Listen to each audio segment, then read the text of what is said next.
Wafanyabiashara wa maduka, ninaendelea na kuzijua siri ambazo zinafanya watu wafilisike na maduka yaweze kufilisika, na nini unapaswa kufanya.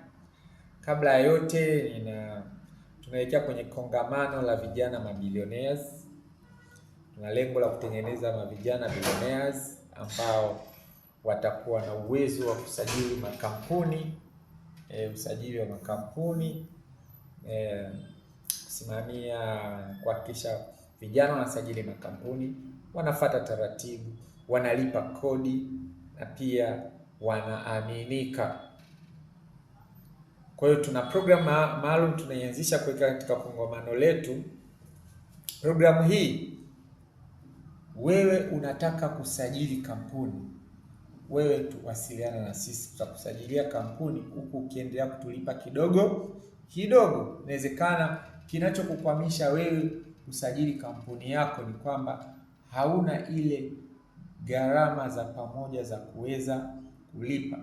Kwa sisi kama Kingdom Billionaires tunazindua hiyo program maalum.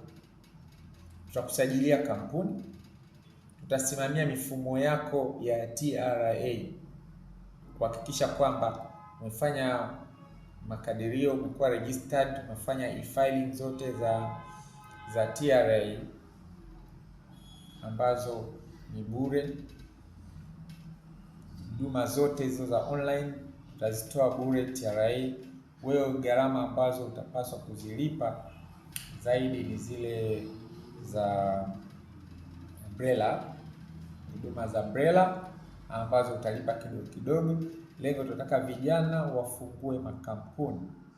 Vijana ufungua makampuni. Utakapofungua makampuni, hata tukiomba kweli Yesu anafanyaje? Anajibu vizuri, ana njia za kukujibu. Ukienda kuomba tenda na ukiombewa, basi Mungu anapita kwenye ile tenda, unafanikiwa. Kwa huduma hizi unahitaji kufungua kampuni, wasiliana nasi 0713 98 0000 98 0000 980000. Kwa hiyo nafikiri mmenielewa. Okay, let's continue na mada yetu. Tunazungumzia kwamba mwanadamu alipoumbwa ana operate katika viwango gani?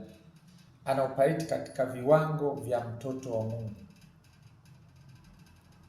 Sikia, mtoto wa Samia, mtoto wa rais, mtoto wa nani? Mwanadamu aliyeumbwa akaokoka ana operate katika viwango vya mtoto wa nani? Wa Mungu. Yani prince, you are the prince. Means kwamba katika ulimwengu wa roho unao mamlaka. Katika ulimwengu wa roho unayo mamlaka.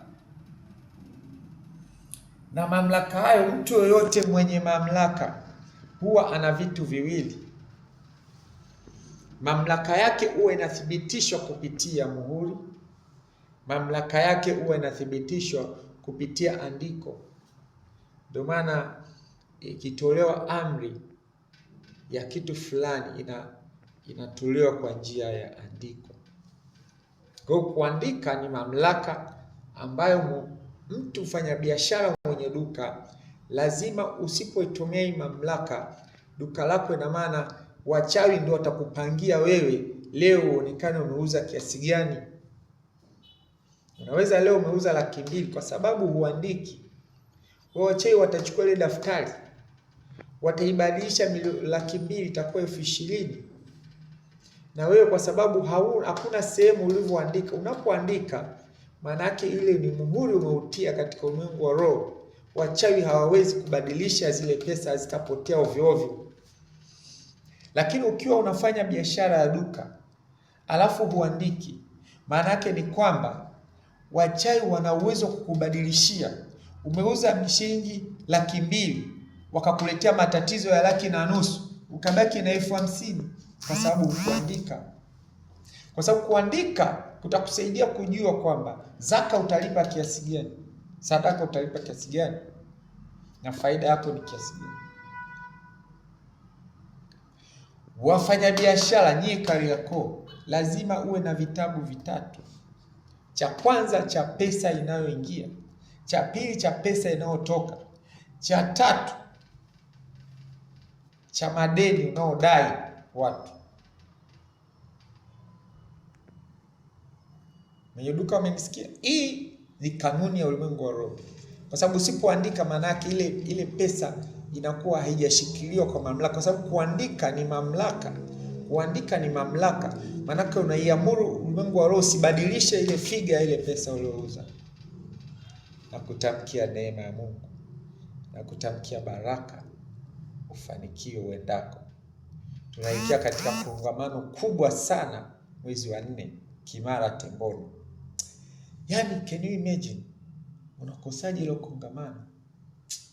Wiki ya kwanza mwezi wa 4 Kimara Temboni.